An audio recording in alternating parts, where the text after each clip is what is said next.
वज़ीर आला पंजाब मियां शहबाज शरीफ को मुतवक्के वज़ीर आज़म पाकिस्तान के तौर पर देखा जाने लगा है। पंजाब की तरक्की और उनकी हरारकी की वजह से लोग उन्हें खादिम आला समझते हैं, जिन्होंने अवाम की खिदमत के लिए महकमों को नकील डाल रखी है। ये तासुर भी पाया जाता है कि वो अपने बड़े भाई साबिक वज़ीर आज़म मियां नवाज शरीफ की निस्बत लचकदार रवैया रखते हैं। दूसरे सूबों की आवाम अपने वज़राए आला की कारकर्दगियों का जब मवाजना मियां शहबाज शरीफ से करते हैं तो उन्हें इस बात का दुख होता है कि काश उनके सूबे में भी शहबाज शरीफ जैसा वज़ीर आला होता।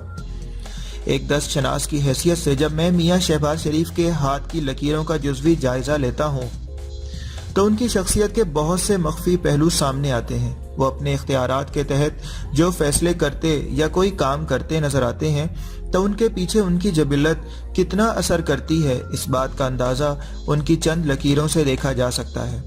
उनके सियासी मिजाज और उन पर लगने वाले इल्ज़ामात की बजाय मैं उनके फितरी रुझानात का एक जुज़वी तासुर आपकी नज़र करना चाहता हूँ। मियां शहबाज शरीफ के हाथ पर मुश्तरी का दराज और उभरा हुआ उभार, मरीख मनफी की लकीरें, दिल और दिमाग की लकीरों का फासला और ढलान नुमा दिमागी लकीर को देखते हुए ये कहा जा सकता है कि जिन हाथों पर ऐसी लकीरें मौजूद हों वो लोग अपने ख्यालात और अहकामात पर अमल कराने में इंतहाई सख्त और दुरुस्त वाक़े होते हैं। दूसरों पर बहुत कम एतमाद करते हैं। उनसे बेरहमी की भी शिकायत रहती है, जो ख़ास तौर पर उम्र के इब्तदाई सालों के बाद, ख़ास तौर पर 50 साल के बाद बतदरीज कम होती चली जाती है। उनके दिल में कुशादगी पैदा होती है, दूसरों से शाकी रहने की आदत कम हो जाती है। ऐसे लोग सिस्टम को अपने हाथों में रखने के आदी होते हैं। वो लोग जो इनके मिजाज को जान लेते हैं वही उनके आसपास होते हैं। ये नहीं होता कि वो किसी को काम कहकर मुतमईन हो जाएं। उनकी रिजर्वेशंस बरकरार रहती हैं। तशकीक, बाल की खाल उधेड़ना और जारहाना रवैये, ऐसी खसूसियात मिलकर उनकी शख्सियत का ऐसा तासुर पैदा करती हैं कि आमतौर पर ऐसे बंदे को मुतमईन करना आसान नहीं होता, गोया इन्हें कायल करना इतना आसान नहीं।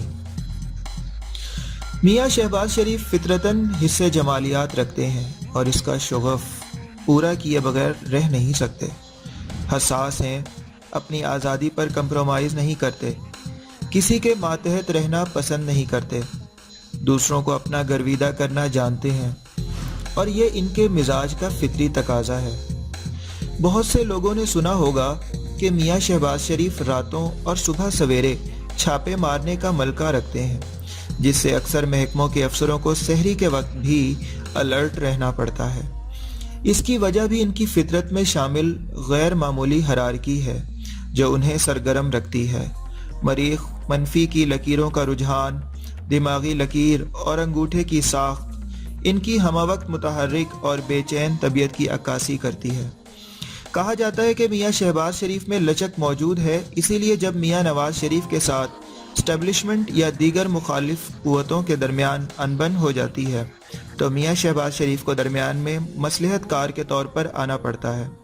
पहली बात तो यह है कि दोनों भाइयों के मिजाज में बहुत ज़्यादा फ़र्क है। मियां नवाज शरीफ के हाथों से किसी शहनशाह का गुमान होता है। वो फैसलों में अटल और बेलचक हैं, दूर अंदेश और ज़ेरिक हैं, इसलिए मुकाबला करना जानते हैं। जबकि मियां शहबाज शरीफ में काफ़ी लचक भी पाई जाती है, लेकिन यह लचक उनकी मसलहत के तहत उस वक्त पैदा होती है जब मद्दे मुकाबिल उनसे बाला दस्त हो। दिल ना भी चाहे वो रवैया नरम करने पर मजबूर हो जाते हैं। दिलचस्प और हैरत अंगेज बात यह है कि दस्त शनासी की रूह से मियां शहबाज शरीफ के अंगूठे का झुकाव और अमरीकी सदर ट्रंप का अंगूठा एक जैसी सिफात का हामिल है। ऐसे लोग जिस शोबे में भी हों वो हालात को अपनी तरफ झुकाने और ड्रामाई तासुर पैदा करने का हुनर जानते हैं। ये जोशीले मुकर्रर होते हैं। डोनाल्ड ट्रंप और मियां शहबाज शरीफ के मिजाज में एक और मुमासलत पाई जाती है और वो ये है कि दोनों में घड़ी में तोला और घड़ी में माशा होने का खमीर भी मौजूद है। ड्रामाई तासुर पैदा करना इनका उम्दा तरीन हथियार है और यही हथियार उन्हें बतौर वज़ीर आज़म कई बालादस्त कुव्वतों के साथ काम करने में मदद दे सकता है।